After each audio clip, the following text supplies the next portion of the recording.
Good evening. I'm Madison Carmouche. New details continue to emerge of the risky rescue operation. An enormous morale boost in Israel, a stinging blow to Hamas, and more suffering for the civilians caught in the middle. Israeli commandos stormed the residential buildings in Gaza where Hamas was hiding those 4 hostages. Deafening hail of gunfire. But on the other side, their first steps of freedom in 245 days as they're ushered on the beach and aboard a CH-53 Sea Stallion helicopter. Once home, Al-Magmer was swarmed by friends at the hospital, his uncle relieved. And it was a big party for him.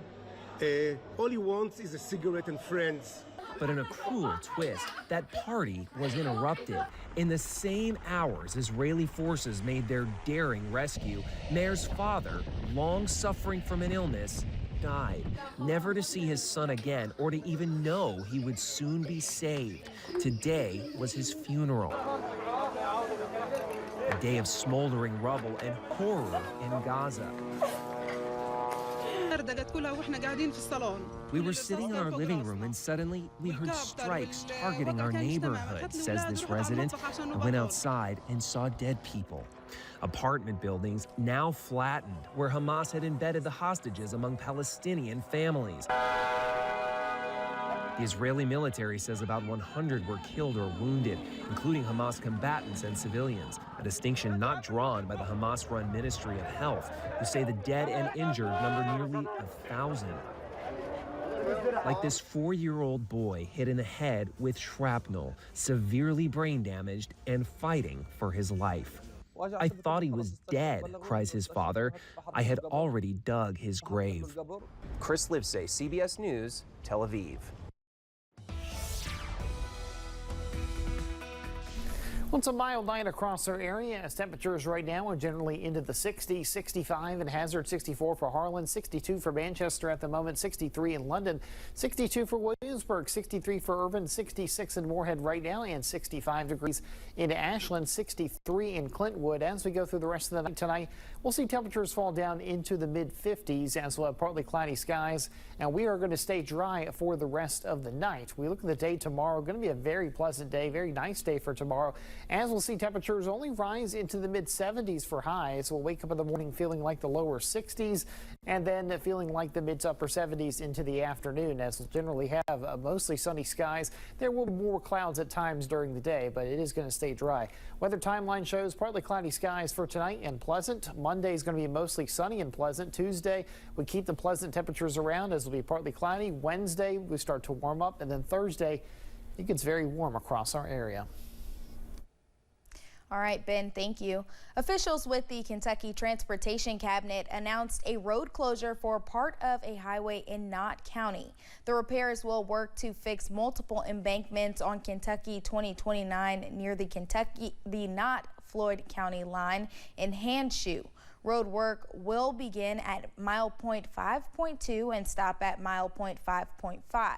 Crews will begin work at 8 a.m. and finish at 6 p.m. daily. The road will be closed to all traffic, and drivers are warned to find an alternate route. Tomorrow, a federal judge will hear arguments in Lexington about Title IX protections. The case is based on a complaint of a West Virginia high school female athlete.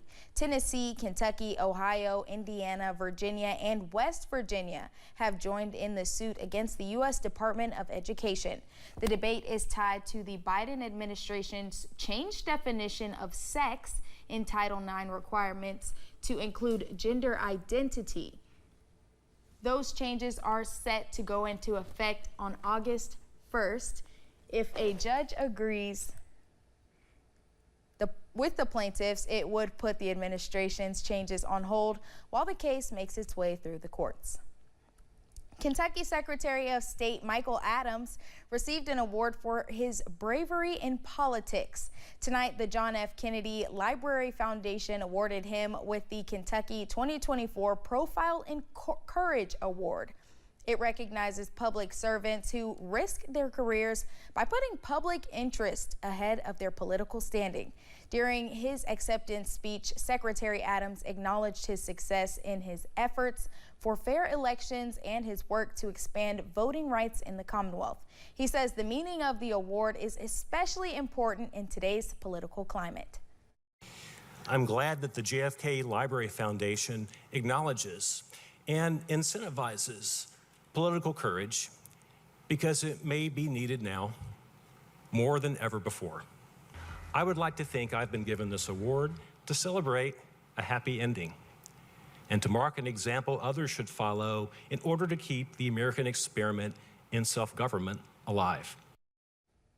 During his speech, Adams said he was honored to be recognized beside previous recipients of the award, including U.S. Presidents Gerald Ford, George H.W. Bush, and Barack Obama. Officials in the city of Jenkins are working to fix issues at their wastewater treatment plant. With the facility being more than 30 years old, Mayor Todd DePriest says some of their systems are outdated and they also cannot hold much water, severely impacting them after heavy rain, adding they are working toward future studies for the project. A lot of this is already in movement. Our I&I study, phase one is close. Then we're already looking ahead for our phase two study to try to identify the issues in the collection system, they call it, that collects the wastewater and gets it to the plant. And then we also, with engineers, looking at the plant itself on process and where we can build capacity inside the plant. DePriest says they are working to connect the system to new developments, including housing, tourism, and the nearby industrial park. A week after hosting the Polk Salad Festival, Harlan has received positive reviews from their new downtown Wi-Fi, including from local business owners. WYMT's Jack Demler talked to one Harlan business owner about how the new Wi-Fi has left an impact. 3 weeks after offering free Wi-Fi in downtown Harlan, community members have already started to see a positive impact. I've talked to people, on the streets. They're using it. They've really enjoyed, being able to connect and walk around downtown and stay connected on the internet as they do so. Even businesses have seen a benefit. Harlan business owner Jeff Marietta says when moving back to Harlan County in 2015, conducting business was difficult. You couldn't hold a business meeting. You couldn't meet with people at all. There was no available Wi-Fi. And then on top of that, the cell service then and even today is not good enough to allow you to do a hotspot or anything like that. People having to rely on businesses' Wi-Fi impacted many operations. But since bringing free public Wi-Fi downtown, Marietta says he is seeing some improvements. Yes, I would say our TVs are functioning better. Marietta says having accessibility to connectivity is crucial in this age. We cannot live in a 21st century economy with bad Wi-Fi or bad cell service. And right now, in lots of parts of eastern Kentucky, you do not have good cell service and you do not have reliable high-speed internet. And so every step along the way is going to make our communities more livable. It's going to make it so people don't need to go away to find work, because you can work from anywhere. Seeing the early benefits of connectivity. In Harlan, Jack Demler, WYMT Mountain News. Cole Rains with One Harlan County says the new Wi-Fi has come with some early challenges, such as speed issues. Rains says addressing those issues is a learning process. For more information about the early impact of the new public Wi-Fi, as well as all of the other stories related to the new Wi-Fi, check out our website, WYMT.com. A Southern Kentucky business is working to avoid shutting down by increasing business. Airborne Skate Park wants to give people in the community a place to try their hand in skating. Seeing the lack of indoor parks in the area, owner Timothy Sizemore wanted to create a space for people to come and enjoy a hobby that he loves. To drive, 2 or 3 hours to Florence, Kentucky to go to Ollie's skate park, but unfortunately Ollie's got closed down.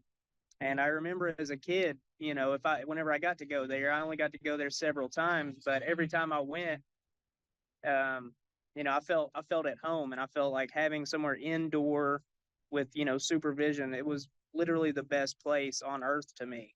And I love that I've been able to recreate that. Officials with Airborne Skate Park said they are in the process of renovating a room for advanced skaters with higher ramps to use. Coming up at 11, one community is using art to show appreciation for their elders.